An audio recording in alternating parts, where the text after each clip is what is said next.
Master studio में स्वागत है मेरे प्यारे दोस्तों। तो आज आप लोग हम बताएंगे विद्युत या कह लीजिए कि धारा जनित्र या विद्युत मोटर। विद्युत मोटर क्या होता है, वह कैसे चलती है, उसके अंदर क्या ऐसा सिस्टम होता है कि धारा प्रवाहित करने पर वह चलना शुरू हो जाती है। तो आइए आज इसका ही हम चर्चा कर लेते हैं दोस्तों। तो ऊपर दिया है कि यदि प्रतिवर्ती धारा जनित्र के आर्मेचर में है, तो धारा, पहले धारा का हम बात कर लेते हैं। धारा क्या है, यानी आवेश की प्रवाह की समय दर को हम धारा कहते हैं। धारा को आई से लिखते हैं, तो आई बराबर फार्मूला होता है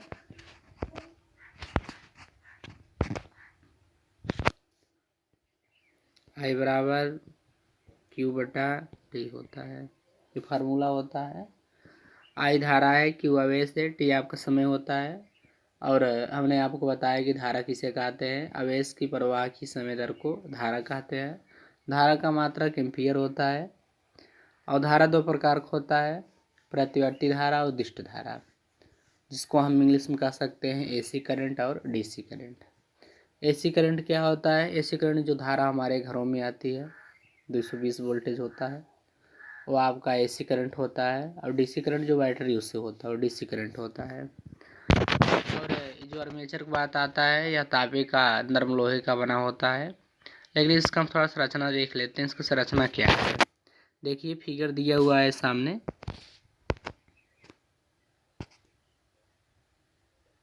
ठीक, ये आप देख रहे हैं फिगर दिया हुआ है ए बी सी डी। और धारा है, ऐसी धारा प्रवाहित होती है। और एक कुंडली है, ये क्या है, कुंडली है। और जब हम धारा जैसे ही कुंडली में प्रवाहित करते हैं, तो इसमें एक चुंबकीय फ्लक्स होता है जिसको हम फाई से लिखते हैं। और जैसे इसमें धारा प्रवाहित करते हैं और जब चुंबकीय फ्लक्स में परिवर्तन होता है, परिवर्तन होने के बाद धारा प्रवाहित होता है। धारा प्रवाहित होते समय इसमें एक विद्युत वाहक बल उत्पन्न होता है, जिसको जैसे विद्युत वाहक बल उत्पन्न होता है तो इसमें हम जो यंत्र लगाए रहते हैं वह यंत्र चलना शुरू हो जाता है। तो सबसे पहले इसमें आपका कह सकते हैं कि दो प्रकार का धारा होती है। और वो धारा कितने अंश पर घूमती है, तो पहला होता है 180 अंश, ठीक, कितना, 180 अंश। जब एक चक्कर मारेगा तो 180 अंश, फिर दूसरा चक्कर मारेगा तो भी 180 अंश। कहने का मतलब है हमेशा 180 अंश का आने के बाद उलट जाती है, यानी इसका दिशा परिवर्तन हो जाता है। जैसे एक 180 अंश चलने का इसका दिशा परिवर्तन हो जाता है, फिर 180 अंश चलता है।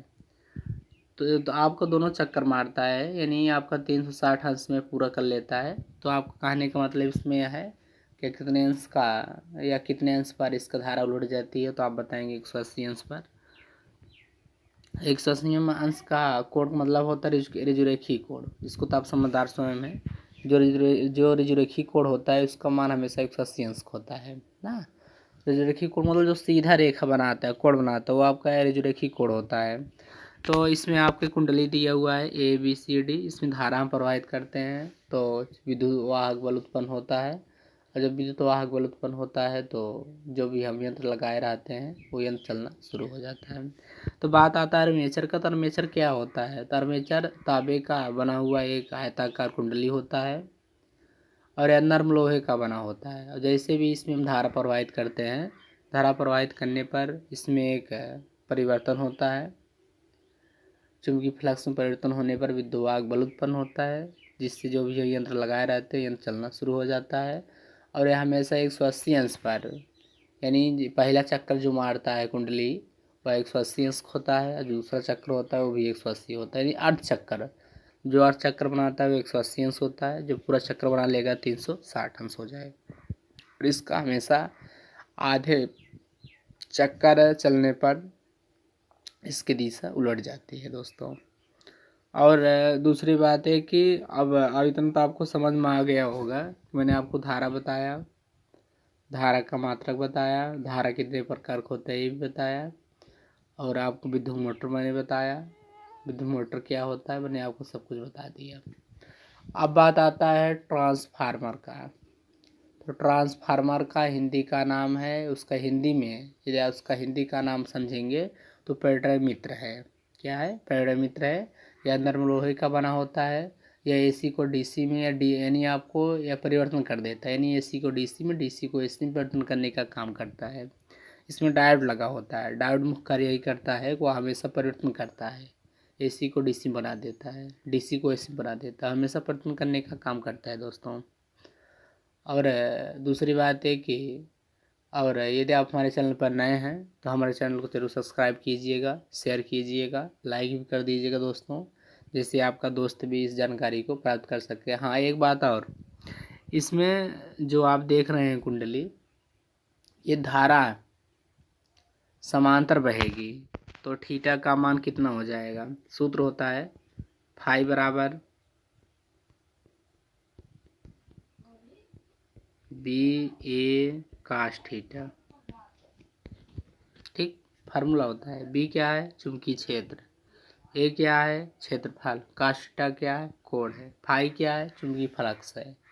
तो आप इसको ध्यान रखिएगा। और इसमें आपका एक समांतर चल रहा है धारा, तो थीटा का वैल्यू आप 0 रखेंगे। क्या रखेंगे? 0 रख देंगे, 0 रख देंगे। यदि लंबवत चल रहा है तो थीटा का स्थान पे 90 अंश रख देंगे दोस्तों। ये बहुत पूछता है और आधे बच्चे इसमें गलत कर देते हैं कि समांतर कहेगा तो थीटा बराबर 0 रखेंगे, या लंबवत कहेगा थीटा बराबर 90 रखेंगे दोस्तों। तो धन्यवाद आपको हमारी तरफ से। और आप जो भी एग्ज़ाम का तैयारी कर रहे हो उसमें आप अच्छा नंबर से पास हों, हमारा यही मनोकामना है ईश्वर से दोस्तों। यदि आप हमारे चैनल पर नए हैं तो हमारे चैनल को जरूर सब्सक्राइब कर दीजिए, क्योंकि आप लोग के लिए हम इतना मेहनत करते हैं दोस्तों। धन्यवाद।